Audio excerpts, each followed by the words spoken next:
ሰላም ሰላም ውድ ተመልካቾቻችን እንኳን ወደ ቻናላችን በሰላም ተመልሳችሁ መጣችሁ። በዛሬ ቪዲዮአችን ላይ ደግሞ ቴስታታ ቴስታታ ወይም ሲሊንደር ሄድ እንዲጣመም ወይም እንዲጎብጥ የሚያደርጉ 7 ምክንያቶችን እንመለከታለን።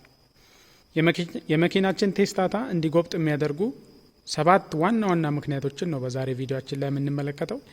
የመጀመሪያው ምክንያት ቴስታታ እንዲጎብጥ የሚያደርገው ሙቀት ነው። ከመጠን በላይ ሞተሩ ከሞቀ ከመጠን በላይ የሚሞቅ ከሆነ ምንድነው የሚከሰተው ነገር? የተለያዩ የሞተር ክፍሎች ይሄንን ቴስታታውን ጨምሮ ሞተሩ በጣም ሲሞቅ ያው ብረት ሙቀት በጣም ሲሰማው ታውቃላችሁ አቅም እያጣ ይሄዳል። አቅም እያጣ ስለሚሄድ ያኔ መጉበጥ ይጀምራል። ስለዚህ የመጀመሪያውና ዋናው ምክንያት መኪናችን ቴስታታው እንዲበላሽ የሚያደርገው ሙቀት ነው። እነዚህ የቴስታታ ክፍሎች አንድ ቦታ ቀዝቃዛ አንድ ቦታ በጣም የሞቀ ሲሆን ለምሳሌ ውሃ በደንብ እዚህ ውስጥ የማይንቀሳቀስና በደንብ የማያቀዘቅዘው ከሆነ የሆነ ቦታ በጣም ሲሞቅ የሆነ ቦታ በጣም ሲቀዘቅዝ እንደዚህ ወጣ ገባ የሆነ ሙቀት ሲኖር ቴስታታው ይጎብጣል። እሳት የሚነድበት ቦታ እዚህ በኩል ሲሊንደሮች ውስጥ እሳት የሚነድበት ቦታ በጣም ይሞቃል። እዛ ጋር እሳት እየነደደ ስላለ ሌላው ቦታ ደግሞ ከዛ ራቅ ብሎ ያለው ሌላው ቦታ ደግሞ እንደዛ ይሞቃ አይሆንም። አሁን ቴስታታው በጣም እንደዚህ አይነት ወጣ ገባ የሆነ ሙቀት በሚኖርበት ሰዓት ይሄ ወጣ ገባ ሙቀት ብረቱ እንዲጣመም ያደርገዋል እና ቴስታታ ተጣመመ የሚባለው ከዚህ ከብሎኩ ጋር የሚገናኝበት ቦታ እዚህ ከብሎኩ ጋር የሚገናኝበት ቦታ ጠፍጣፋ ሆኖ ሙሉ ግጥም ማለት ነው ያለበት። ይሄው እንደምትመለከቱት እዚህ ጋር ከብሎኩ ጋር ይገናኛል። ይሄ ጥፍጥፍ ብሎ ግጥም ብሎ መቀመጥ ሲገባው እንደዛ ሳይሆን ሲቀር ቴስታታ ተጣመመ ይባላል። ከታች ያለው ጥቁሩ ብሎክ ነው። ብሎኩ ጠፍጣፋ ነው። ይሄ ብሎክ ጠፍጣፋ ሆኖ ቴስታታውም እንደዛው ጠፍጣፋ ሆኖ መቀመጥ አለበትና እንደዛ ሳይሆን ከቀረ ተጣሟል ቴስታታው ይባላልና እንዲጣመም የሚያደርገው የመጀመሪያው ምክንያት ግንባር ቀደም ምክንያት ተብሎ የሚጠቀሰው ሞተሩ ከመጠን በላይ ሲሞቅ ነው። ሞተር ከመጠን በላይ የሚሞቅባቸው በርካታ ምክንያቶች ይኖራሉ። እነዛ ምክንያቶች አንዱ ቦታ የቴስታታው ብረት ከሙቀቱ የተነሳ መለጠጥ ይፈልጋል። ሌላ ጋር ያለው የቴስታታው ብረት ደግሞ እንደዛ ስላልሞቀ መለጠጥ አይፈልግም። በእነዚህ ሁለት አይነት ጸባዮች መካከል በሚኖር ግብግብ ቴስታታው መጣመም ይጀምራል። ለዚህ ደግሞ ዋነኛው ምክንያት ምንድነው ስንል ሁለተኛው ምክንያት ጋር እንሄዳለን። የመኪናችን የማቀዝቀዣ ስርዓት በደንብ አልሰራ ሲል ይሄ ዋናው ምክንያት ነው። ለምሳሌ ያስተውላችሁ ይሆናል ይሄ ራዲያተር ክዳን በደንብ መከደን ሲገባው ውሃ ቼክ ስናደርግ የተከፈተ ራዲያተር ክዳን በደንብ ሳይዘጋ ከቀረ ራዲያተር ክዳኑን ከፍተን በደንብ ሳንዘጋው ከቀረን እና መኪናውን ዝም ብለን ከነዳ ነው የሆነ ሰዓት ላይ እቺ ተከፍታ ትወድቃለች እና ይሄ ራዲያተር ተከፍቶ ከወደቀ የራዲያተሩ ክዳን ተከፍቶ ከወደቀ እዚህ ውስጥ ያለው ውሃ ፈሶ ያልቃል እና አንደኛው ምክንያት ብዙ ጊዜ ተሽከርካሪዎች ቴስታታው የሚጣመምባቸው እንደዛ ሲሆን ነው። አንደኛው ምክንያት ይሄ ነው። በዚህ በኩል ፍሳሽ ውሃው በሙሉ ፈሶ ሲያልቅ ወይም ደግሞ የሆነ የተቀደደ ነገር ይኖረውና ወይ ራዲያተሩ ሊሆን ይችላል ወይም እነዚህ የራዲያተር ቱቦዎች እንደነዚህ ያሉ ቱቦዎች ሊሆኑ ይችላሉ። የሆነ ቦታ ቀዳጅ ይኖረውና ያ የተቀደደው እዚህ ውስጥ ያለውን ማቀዝቀዣ ውስጥ ያለውን ውሃ በሙሉ ፈሶ ሲያልቅ ወይም ደግሞ ቴርሞስታት አለ እዚች ጋር ቴርሞስታት አለች እዚህ ውስጥ ቴርሞስታት አለች። ቴርሞስታቱ እንደዘጋ ሲቀር ቴርሞስታቱ እንደዘጋ ቀረ ማለት ውሃ ወደ ራዲያተሩ አያልፍም ማለት ነው። በዚህ በኩል አድርጎ ወደዚህ ወደ ራዲያተር የሚመጣውን መስመር ነው ቴርሞስታቱ እዛ ጋር የሚዘጋው። እሱ ተበላሽቶ እንደተዘጋ ከቀረ ውሃ ወደ ራዲያተር አይሄድም። ወደ ራዲያተር ካልሄደ ደግሞ በደንብ መቀዝቀዝ ይቸገራል ማለት ነው። እዚህ ይሄኛው ሌላው ምክንያት ነው። ወይም ደግሞ ራዲያተሩ በዝገት ወይም በቆሻሻ ከተደፈነ እንደዚሁም የውሃ ፓምፑ እዚህ ጋር ያለው ይሄ ዋተር ፓምፕ በሆነ ምክንያት ውሃ በደንብ መቅዘፍ ካቆመ ተበላሽቶ ሊሆን ይችላል ወይም ራሱ ፍሳሽ አምጥቶ ሊሆን ይችላል። እንደነዚህ ያሉ ነገሮች መኪናችን እንዲግል ያደርጋሉ እና ሞተር ከመጠን በላይ ከጋለ አሁንም የዚህ መጋል መኪናው እንዲበላሽ ያደርገዋል እና እነዚህ ዋና ምክንያቶች ናቸው። አብዛኛውን ጊዜ ይሄ ነው በቃ ዋናው ምክንያት። ወይም ደግሞ የዚህ የዋተር ፓምፕ ይሄ የሚነዳው በቺንጋ ነው የሚነዳው። ቺንጋው ከረገበ ቺንጋው ረግቦ በደንብ ዋተር ፓምፑን መቅዘፍ ካቃተው ይሄም መኪናችን ሞተሩ እንዲግል ያደርጋል። የጋለ ሞተር ደግሞ ቴስታታ ያጣምማል። ቴስታታ የሚጣመመው ብዙ ጊዜ ከማቀዝቀዣ ስርዓት ጋር በተገናኘ ችግር ምክንያት ነው። ሶስተኛው ምክንያት ደግሞ ቴስታታ እንዲጣመም የሚያደርገው ከጥገና ጋር በተያያዘ እነዚህ የቴስታታ ማሰሪያ ብሎኖች አሉ። በደንብ ሳይታሰሩ እኩል ሳይታሰሩ ሲቀሩ ማኑዋሉ በሚፈቅደው መሰረት የሚታሰርበት መጠን አለ። ሁሉም ብሎን እዚህ ላይ ያሉት እነዚህ ብሎኖች የሚታሰሩበት መጠን አለ። ቶርክ ስፔሲፊኬሽን ብለን እንጠራዋለን። በዛ መጠን ሳይታሰሩ ከቀሩ እዚህ ጋር ብሎን አለ። በወዲያ በኩልም ብትሄዱ ብሎኖች አሉ። በወዲያ በኩልም ከሄዳችሁ ብሎኖች አሉ እና እነዚህ ብሎኖች ሊታሰሩበት የሚገባ ብሎን የሚጠብቅበት ቁጥር አለ። በዛ ቁጥር ካልጠበቁ ለምሳሌ በዚህ መደዳ ያሉት ብሎኖች በጣም ጠብቀው በዚህ መደዳ ያሉት ብሎኖች ካልጠበቁ እዚህ ጋር ያለው ግፊት ይሄንን ቀና ያደርገዋል። በጣም ስላልታሰረ ይሄ ቀና ይላል። ይሄኛው ደግሞ በጣም ስለታሰረ ንክስ አድርገው ይቀራል። ይሄ ቴስታታ ይጎብጣል ማለት ነው። ወይም በዚህ በኩል በዚህ መደዳ ያሉት በደንብ ሳይታሰሩ በወዲያ በኩል ያሉት መደዳውን ያሉት በደንብ ከታሰሩ በዚህ ባልታሰረው በኩል ቀና ማለት ይፈልጋል። ግፊቱ ከፍተኛ ስለሚሆን አሁንም የነዚህ ብሎኖች በደንብ አለመታሰር እንዲጣመም ያደርጋል። ስለዚህ ሁለት ነገር ነው። አንደኛ በጣም መታሰርም ችግር ነው። በጣም ከታሰረ በዚህ በኩል በጣም ካልታሰረ በጣም አለመታሰርም በጣም መታሰርም ችግር ነው እና ቴስታታውን የሚያስሩት ብሎኖች በደንብ ካልጠበቁ ማኑዋሉ በሚጠይቀው መሰረት በዛ ቁጥር ልክ ካልታሰሩ ይሄ እንደዛ እንዲሆን ያደርገዋል ማለት ነው። ስለዚህ በጣም የዚህ ብሎኖች አስተሳሰር ቅደም ተከተልም ጭምር አለው። ዝም ብለን ደስ እንዳለን አይደለም የምናስረው ማለት ነው። ስናጠብቅና ስንፈታ ቅደም ተከተል አለው። ያ ቅደም ተከተልም ተጠብቆ መሆን አለበት ማለት ነው። እንደዚህ መደዳውን እንደዚህ አንፈታም፣ መደዳውን እንደዚህ አናስረው። የራሱ ቅደም ተከተል አለው።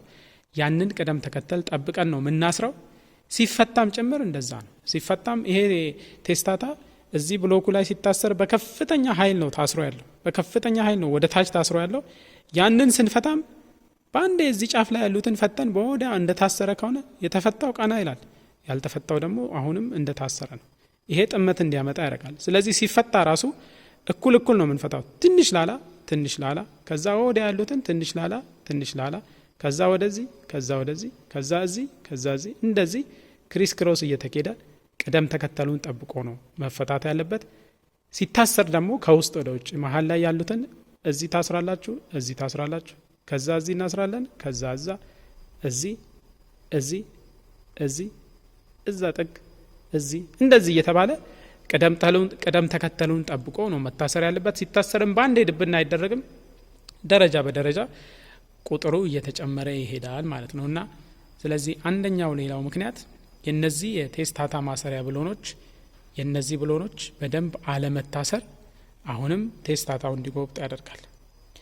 አራተኛ ደረጃ ደግሞ ተርማል ሾክ የሚባል ችግር አለ። ተርማል ሾክ ማለት ምንድነው? ቴስታታ ውስጥ ሙቀት በፍጥነት ሲቀየር፣ ለምሳሌ አስተውላችሁ ይሆናል ቀዝቃዛ ብርጭቆ ውስጥ የፈላ ውሃ ባንዴ ከጨመራችሁ ብርጭቆ ሊሰበር ይችላል። ምንድነው ምክንያቱ ሲባል ተርማል ሾክ፣ ሙቀት ንዝረትን በለው ቀጥታ ሲተረጎም ተርማል ሾክ ማለት በቀዝቃዛ ውሃ የተሞላ ብርጭቆ ቀዝቃዛ ነው። ከዛ ያንን ቀዝቃዛ ባንዴ የፈላ ውሃ ስትጨምሩበት ቀዝቅዞ የነበረውን ቶሎ ተለጠጥ እያላችሁት ነው። ቶሎ ተለጠጥ። ከውስጥ ያለው የሞቀ ውሃ ስላለው ልለጠጥ ይላል። ከውጭ ያለው የብርጭቆ ክፍል ደግሞ አሁንም ቀዝቃዛ ነው። ይሄ ፍጥነት ያለው የሙቀት ለውጥ ብርጭቆ መሀሉ ላይ እንዲሰነጠቅ ያደርጋል። ከዚህ ጋር በተያያዘ ሁኔታው ተመሳሳይ ነው። ለምሳሌ መኪናችሁ በሆነ ምክንያት ግሏል እንበል። የራዲያተር ክዳኑ ተከፍቶም ሊሆን ይችላል። መኪናችሁ ተከፍቶ እያለ ያንን የተከፈተ መኪና ሳይቀዘቅዝ በዚህ ዝም ብለን ውሃ ብንሞላ ይሄ ቴስታታው እንዲሰነጠቅ ያደርጋል፣ እንዲጣመምም ጭምር ያደርጋል። በምንም አይነት ታምር የፈላ መኪና፣ ያሞቀ መኪና፣ ያፈላ መኪና መጀመሪያ በራሱ ሳይቀዘቅዝ ውሃ አንጨምርም። ቀዝቃዛ ውሃ ከጨመራችሁ እዚህ ውስጥ ይሄ ልክ የፈላ ውሃ ቀዝቃዛ ብርጭቆ ላይ ጨምረን እንደሚሰበረው ሁሉ ቴስታታውም እንደዛው ይሰበራል። ስለዚህ ባካችሁ የፈላ መኪና፣ በራዲያተሩ እንፋሎት የሚያወጣ መኪና ወይም ይሄንን ውስጥ ያለውን የራዲያተሩን ውሃ አትንኖ ያጨረሰ መኪና በራሱ ሳይቀዘቅዝ ውሃ ፈጽሞ እንዳትጨምሩ። ይሄ ቴስታታው እንዲሰነጠቅ ያደርጋል፣ እንዲጣመም ያደርጋል እና ይሄ ተርማል ሾክ ብለን እንጠራዋለን። በሆነ ምክንያት ውሃ ቢያፈላ እንደዛ ማድረግ አስፈላጊ አይደለም። ሌላው ደግሞ ቀዝቅዞ የነበረ ሞተር አስነስታችሁ ወዲያውኑ ነዳጅ መስጠት፣ ይሄም ችግር ነው። መኪና ሞተር ሲሰራ የተሰራበት መንገድ ቀስ እያለ እንዲሞቅ ቀስ እያለ እንዲቀዘቅዝ ነው። ያንን የሚጥስ ድርጊት ከተፈጸመበት አሁንም ቴስታታው ይጣመማል። ቀዝቃዛ አካባቢ ነው የምንኖረው ብለን እናስብ። ሞተሩን አስነሳ ነው ለመሞቅ ጊዜ ሳንሰጠው ወዲያውኑ ነዳጅ ሰጠን የምንነዳው ከሆነ እዛ ውስጥ እሳትና ነዳጅ የሚቀጣጠልበት ቦታ በጣም ይሞቃል። ሌላው ደግሞ ገና ቀዝቃዛ ነው። ይሄ ምን ይፈጥራል? በዛ በሞቃቱና በቀዝቃዛው መሃል የሙቀት ልዩነት ያመጣል። ይሄ የሙቀት ልዩነት ልክ ቀዝቃዛ ብርጭቆ ላይ የሞቀ ውሃ እንደመጨመር ያለ ልዩነት ይሄ እንዲሰነጠቅ እንዲበላሽም ጭምር ሊያደርግ ይችላል። እና ቀዝቃዛ የሆነ መኪና ወዲያውኑ ነዳጅ ሰጠን መንዳት የለብንም። ከዛ ይልቅ ቀስ ብለን ትንሽ ብቻ ደገፍ እያደረግን መንዳታችን አስፈላጊ ነው። ሌላው ተርማል ሾክ የሚባል እንደዚህ አይነት ችግር የሚመጣው ሌላው ደግሞ በሆነ ምክንያት ይሄ እዚህ ውስጥ ሲዞር የነበረው ውሃ ፈንድቶ ወደ ውጪ ከመጣ ይሄ ሆዝ ፈንድቶ ሊሆን ይችላል። የማቀዝቀዣ ሆዝ ፈንድቶ ሊሆን ይችላል። ራዲያተሩ በሆነ ምክንያት ተቀዶ ወይ በግጭት የሆነ ነገር መጥቶ ተቀዶ ሊሆን ይችላል። ብቻ እዚህ ውስጥ ሲያቀዘቅዝ የነበረው ውሃ ባንዴ ሲወጣ ይሄም ተርማል ሾክ የሙቀት ከፍተኛ ልዩነት ፈጣን የሆነ የሙቀት ልዩነት ሞተራችን ላይ እንዲከሰት ሊያደርግ ይችላል። እንደዚህ አይነት ፈጣን የሆነ ልዩነት የቴስታታው የተለያዩ የአካል ክፍሎች እኩል እንዳይንቀሳቀሱ ያደርጋል። የሆነው ቦታ በጣም ሞቆ መሄድ ይፈልጋል፣ የሆነ ቦታ ደግሞ ቀዝቃዛ ነው መሄድ አይፈልግም። እንደዚህ ያለ የሙቀት ልዩነት አሁንም ቴስታታው እንዲጣመም ያደርጋል። በአምስተኛ ደረጃ እንዲጣመም የሚያደርገው እዚህ ኩላንት ውስጥ ያለው ውሃ እዚህ ማቀዝቀዣ ውስጥ ያለው ውሃ በሆነ ምክንያት ወደ ሲሊንደሩ ሊክ መፍሰስ ከጀመረ ተሰንጥቆ ሊሆን ይችላል ወይ ጋስኬት ተቀዶ ሊሆን ይችላል። እንደዛ አይነት ፍሳሽ የውሃ የማቀዝቀዣ ውሃ ወደ ሲሊንደር ውስጥ ከገባ ከዛ ከሲሊንደር ውስጥ የሚመጣ ሙቀት አለ። ሙቀቱ ምን ያደርጋል? ያቺን አካባቢ በጣም እንድትሞቅ ያደርጋል። ያው ሲሊንደር ውስጥ የሚነደው ነዳጅ በዛ በኩል ሙቀት ስለሚያስወጣ ማለት ነው። ያ አካባቢ በጣም ይሞቃል። ሌሎቹ አካባቢዎች ደግሞ እንደዛ ይሞቁ አይደለም። የሙቀቱ ልዩነት አሁንም ቴስታታው እንዲጣመም ያደርጋል። ስለዚህ እንደዛ ያለ ፍሳሽ ወደ ሲሊንደሩ የሚገባ ከሆነ እንደዚህ አይነት ጊዜ አሁንም ቴስታታው ሊጣመምብን ይችላል። እንደዚህ አይነት ሙቀት ስለዚህ ወደ ሲሊንደር ውሃ በሆነ ምክንያት ከገባ ወደ ሲሊንደር የሚገባው ውሃ አሁንም የሙቀት ልዩነት ያመጣል። ከሲሊንደሩ የሚወጣው የታመቀ እየተቀጣጠለ ያለ ነዳጅም የሙቀት ልዩነት አምጥቶ ቴስታታችን እንዲጣመም ሊያደርግ ይችላል። ስድስተኛው ተፈቶ ያለ ቴስታታ ላይ ግጭት ካለ ነው። በሆነ ነገር ከተገጨ አሁን ይሄ ቴስታታ ተፈቶ እያለ ድንገት ከእጃችሁ አምልጦ ቢወድቅ በጠርዙ ቢወድቅ እንደነዚህ ያሉ አደጋዎች ቴስታታው እንዲጣመም ሊያደርጉ ይችላሉ። ተፈቶ እያለ እንግዲህ በጥንቃቄ ነው መያዝ ያለበት። ከእጃችን አምልጦ ቢወድቅ ቴስታታው ጠንካራ ነገር ላይ ከወደቀ ወለል ላይ ሲሚንቶ ላይ እንደዚህ ከወደቀ ሊጣመም ይችላል። ይሄ አልሙኒየም ስለሆነ አብዛኞቹ ቴስታታዎች ከአልሙኒየም ነው የተሰሩት። ይሄው እንደምታዩት ይሄ በአልሙኒየም የተሰራ ነው እና አልሙኒየም ብዙ ጥንካሬ ያለው ብረት አይደለም እና እንደዛ ሲወድቅ ሊጣመም ይችላል። ወይም ደግሞ ማሽን ሾፕ ወስደን ይሄንን ስናስጠርገው በደንብ ካልተሰራ ተጣሞ ከሆነ ሲሰራ በደንብ መጠረብ አለበት። እዛ ሲያስቀምጡት ወለሉን ጠብቀው ካልተገጠመ ማሽን ላይ ወይም ማሽኑ ላይ ሲሰራ ስርዓቱን ጠብቆ አሁንም ካልተገጠመ ይሄ እንዲበላሽ ሊያደርግ ይችላል። ስለዚህ ማሽን ሾፕ የተሰራበት መንገድ ስህተት ካለው ወይም እዛ ወደዛ ወደዚህ ሲደረግ ወድቆ ከሆነ እንደነዚህ ያሉ ችግሮችም ቴስታታው እንዲጣመም ሊያደርጉት ይችላሉ። ሌላው የመጨረሻው እድሜ ነው። ለረጅም ጊዜ ያገለገለ ቴስታታ ከብዙ ጊዜ የውሃና የሙቀትና የቅዝቃዜ ምልልስ በኋላ አሁን አርጅቶ ሊጎብጥ ይችላል እና እንደነዚህ ያሉ ችግሮች ቴስታታው እንዲጎብጥ ሊያደርጉ ይችላሉ። ለብዙ ጊዜ ያገለገለ ብዙ ጊዜ እዚህ ውስጥ ፍንዳታ ሲኖር ያንን ፍንዳታ ሲቀበል የኖረ አንዴ ቀዝቃዛ ውሃ አንዴ የሞቀ ውሃ ሲፈራረቅበት የኖረ ቴስታታ ከብዙ ጊዜ የስራ ድግግሞሽ በኋላ በራሱ ጊዜ አርጅቶ ሊጎብጥ ይችላል ማለት ነው እና እነዚህ ናቸው እንግዲህ 7ቱ ምክንያቶች። ታዲያ ይህንን እንዴት አድርገን እንከላከል ስንል በዋነኝነት ቴስታታ እንዳይጣመምባችሁ ከፈለጋችሁ የመጀመሪያው ልታደርጉት የሚገባ ነገር የመኪናችሁ ሞተር እንዳይሞቅ መከላከል። ዋናው ነገር እሱ ነው። መኪና ከሞቀ ሞተር ከሞቀ ቴስታታ መጣመሙ አይቀርም። ወይም ቴስታታ መሰንጠቁ አይቀርም። ስለዚህ የመጀመሪያው ነገር ሁሌም መኪናችሁን ከማስነሳታችሁ በፊት በቂ ኩላንት አለ ወይ፣ ማቀዝቀዣው ራዲያተሩ በቂ ውሃ አለ ወይ የሚለውን ማረጋገጥ እንዳትረሱ። በዘይት የሚቀሰቅስ ከሆነ እንደ ባጃጅ እንደነዚህ ትንንሾቹ ደግሞ በዘይት ነው የሚቀዘቅዙት። ዘይት በበቂ መጠን አለ ወይ፣ በውሃ የሚቀዘቅዘው ደግሞ ራዲያተሩ በበቂ መጠን ውሃ አለ ወይ የሚለውን ማረጋገጥ ይኖራል። ከዛ ራዲያተሮች ደግሞ ይቆሽሻሉ። ሲቆሽሹ ይሄ እዚህ ውስጥ ይውላችሁ ዝገት እዚህ ውስጥ ቆሻሻ ከዘጋው በደንብ ማቀዝቀዝ ያቅተዋልና በሆነ ጊዜ ፍላሽ መደረግ አለበት ራዲያተሩ። ይሄ እዚህ ውስጥ ያለው ፈሶ በአዲስ መተካት አለበት። ወደ ውጭ እያፈሰስን ውስጥ ያለው ዝገት ውስጥ ያለው ቆሻሻ ተጠርጎ እንዲወጣ ማድረግ አለብን። እሱን በየጊዜው መስራታችን አስፈላጊ ነው። ከዛ ቴርሞስታት እዚህ ጋር ያለችው ቴርሞስታት እቺ ቴርሞስታት እዛ ውስጥ ያለችው ቴርሞስታትም ተበላሽታ ከሆነ እሷም ጭምር መቀየር የሚያስፈልጋት ከሆነ በጊዜ መቀየራችን አስፈላጊ ነው። ስለዚህ ሞተር እንዲግል የሚያደርጉ ማንኛውንም ምክንያቶች ማስወገድ፣ ወተር ፓምፕ ይሄ ውሃ ፓምፑ መቅዘፊያው በደንብ አይሰራ ከሆነ ቺንጋው ረግቦ ከሆነ እነዚህን ሁሉ ማስተካከል፣ ፍሳሽ የሚንጠባጠብ ነገር ካለ እነዚህን ሁሉ ማስተካከል የመጀመሪያው እርምጃ ነው። ሌላው የምናደርገው ነገር ደግሞ ሞተሩ ታድሶ ከሆነ የታደሰ ሞተር ወዲያውኑ ሞተር እንደተነሳ ነዳጅ ሰጠን በፍጥነት መንዳት የለብንም። የታደሰ ሞተር ለብዙ ጊዜ ምናልባትም ለአንድ ሙሉ ቀን ሞተሩ በሚኒሞ እንዲሰራ መደረግ አለበት። ይሄ ታድሶ የነበረው እቃዎች ቦታቸውን እንዲይዙ ያደርጋል። ቴስታታው ቦታውን እንዲይዝ ያደርጋል። ፒስተኖቹ፣ ፋሻዎቹ እነዚህ ሁሉ ነገሮች ቦታቸውን እንዲይዙ እዛ ውስጥ የሚንቀሳቀሰው ዘይት ቆሻሻዎቹን በሙሉ ሰብስቦ ከዛ ዘይቱ ተቀይሮ እንደዚህ ነው መሆን ያለበት እንጂ ባንዴ በቃ ሞተሩ ተነሳልን ብለን ነዳጅ መስጠት የለብንም ማለት ነው። በቂ ጊዜ ሰጥተን ሞተሩን ማንቀሳቀሳችን አስፈላጊ ነው። ከዛ ቴስታታ ብናስጠግን ከሆነ ደግሞ የተጣመመ ቴስታታ ይጠረባል እስከ ተወሰነ መጠን። እንደዛ አይነት ስራዎችን የሚሰሩልን ጋራዦች በደንብ ሙያው ያላቸው መሆናቸውን ማረጋገጥ፣ እንደነዚህ ያሉ ነገሮችን ማረጋገጣችን በጣም አስፈላጊ ነው። እንግዲህ ለመከለስ ያህል ዛሬ 7 ነገሮችን ነው የተመለከተው። የመጀመሪያው እንዲበላሽ የሚያደርገው ቴስታታ እንዲጎብጥ የሚያደርገው ሙቀት ነው። ከመጠን በላይ ሲሞቅ ሞተር በፍጹም ከመጠን በላይ መሞቅ የለበትም። መኪናችሁ እየነዳችሁ ጌጁ ወደ ላይ እንደተነሳ ካያችሁ፣ ቀዩ ጋር እንደደረሰ ካያችሁ ወዲያውኑ ሞተራችሁን ማጥፋት። ሞተር አቆማችሁ መኪናው ዳር ይዞ ሞተር አቆማችሁ መኪናው ቀዝቅዞ ምክንያቱ ተፈልጎ መገኘት አለበት።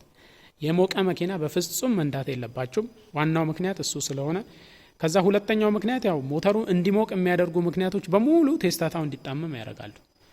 የውሃ መፍሰስ ሊሆን ይችላል፣ በቂ የሆነ የማቀዝቀዣ ውሃ አለመኖር ሊሆን ይችላል፣ የቺንጋ መርገብ ሊሆን ይችላል፣ እዚህ ጋር ያለው ቴርሞስታቱ ዘግቶ ከቀረ ወይም ደግሞ ውሃ ፓምፑ በደንብ መቅዘፍ ካቃተው፣ እነዚህ ሁሉ ነገሮች ለዚህ ሊዳርጉን ይችላሉ። ከዛ ሶስተኛ የተመለከትነው እነዚህ የቴስታታ ማሰሪያ ብሎኖች በደንብ ካልጠበቁ፣ በስርዓት ቀደም ተከተላቸውን ጠብቀውና በሚፈለገው መጠን ሁሉም እኩል መጥበቅ አለባቸው፣ እኩል ሳይጠብቁ ከቀሩ። አራተኛ የተመለከትነው ተርማል ሾክ ብለን የጠራ ነው። ሙቀት በድንገት ሲቀያየር ነው። ለምሳሌ ያፈላ መኪና ውስጥ ዝም ብላችሁ በራዲያተሩ ውሃ ብትጨምሩበት ቴስታታ ይሰነጥቃል፣ ይሰብራል። በቃ ቴስታታው ይሰበራል፣ ይጎብጣል። እንደነዚህ አይነት ነገሮች ዳንዴ ፍንድት ብሎ እዚህ ውስጥ ያለው የውሃ ማቀዝቀዣ ባንዴ ራዲያተሩ ፈንድቶ ለምሳሌ ውሃው ባዶ ሲሆን፣ አሁን ይሄ ከባድ የሆነ በፈጣን የሚደረግ የሙቀት ለውጥ ቴስታታው እንዲጎብጥ ሊያደርገው ይችላል። ከዚህ በፊት ያለ ፍሳሽ ለምሳሌ ከሲሊንደር ጋስኬት ተቀዶ ሊሆን ይችላል ወደ ሲሊንደር፣ ወይም ከሲሊንደር ደግሞ የታመቀ ትኩስ የሆነ እየተቃጠለ ያለ አየር ወደ ማቀዝቀዣ ስርዓቱ ሲገባ ይሄም እንደዛው እንዲጎብጥ ሊያደርግ ይችላል። እና ሲወድቅ ቴስታታው ከእጃችን ወድቆ ከሆነ፣ ማሽን ሾፕ ሲሰራ በደንብ አልተሰራ ከሆነ፣ እነዚህ ነገሮች የሆነ ነገር ከደበደባቸው፣ ከወደቀ፣ ከተመታ ይሄም ቴስታታው እንዲጣመም ሊያደርግ ይችላል። ሰባተኛ የተመለከትነው ደግሞ ከመጠን በላይ ለብዙ ጊዜ ያገለገለ ሲሆን፣ ለብዙ ጊዜ ያገለገለ ቴስታታ ከብዙ ሙቀት ፍርርቅ አሁንም ቴስታታው ሊጎብጥ ይችላል ማለት ነው። እና እነዚህ ናቸው እንግዲህ ዋና ዋናዎቹ ምክንያቶች። እናንተም ደግሞ የምታውቁት ሌላ ተጨማሪ ምክንያት ካለ ኮሜንት ላይ ማስቀመጥ ትችላላችሁ። ዛሬው ቪዲዮአችን እንግዲህ ይሄንን ይመስላል። እንግዲህ ውድ ተመልካቾቻችን የዛሬው ቪዲዮአችን ይሄንን ይመስላል። ይሄን ቪዲዮ ከወደዳችሁት ላይክ ማድረግ እንዳትረሱ። ለዚህ ቻናል አዲስ ከሆናችሁ ደግሞ ሰብስክራይብ አድርጋችሁ ቤተሰብ መሆን ትችላላችሁ። ይሄ ቪዲዮ የሚጠቅመው ወዳጅ ካላችሁ ማጋራት ትችላላችሁ። ዛሬ ቆይታችን እንግዲህ ቴስታታ እንዲጣመም የሚያደርጉ 7 አበይት ምክንያቶችን የተመለከትነው። ከወደዳችሁት ላይክ ማድረግ እንዳትረሱ። በሚቀጥለው ቪዲዮ እስከምንገናኝ ሁላችሁም በያላችሁበት ሰላማችሁ ይብዛ።